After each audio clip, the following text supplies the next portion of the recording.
আমারও বিশ্বাস করে না, এই জন্য বাড়ির চাবিও দেওয়া যায় নাই।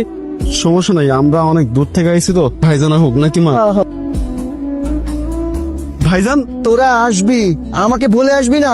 জানো ভাই, মা তোমার দেখবো বইলা বাড়ি থেকে রোজা রাখছে।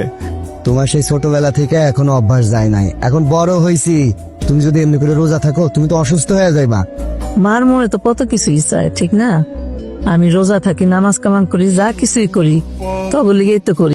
এই হয়েছে তোমার কথা বলো, এখন চুপ থাকো। এই তোমাদের কোনো কমন সেন্স নাই? হ্যাঁ, বাড়িতে আসবা বলে আসবা না একবার? ফুট করে যাও, আসলে কি বাপের বাড়ির মুরগ পাইছে নাকি? আর আমার ছেলের বাড়িতে আমি আমু, তা বইলে কই আসতে হবে লিগে? আমি যে কোনো সময় তো আইতে পারি আমার সন্তানের বাড়িতে। আরে বাবা, তুমি এগুলো কি শুরু করছো? আমার মা, আমার ছোট ভাই আইছে, তুমি তাদের সালাম না কইরা, মায়ের সাথে সুন্দর করে কথা না বইলা তুমি চিৎকার করতেছো কেন? কোন ধরনের অভদ্রতা?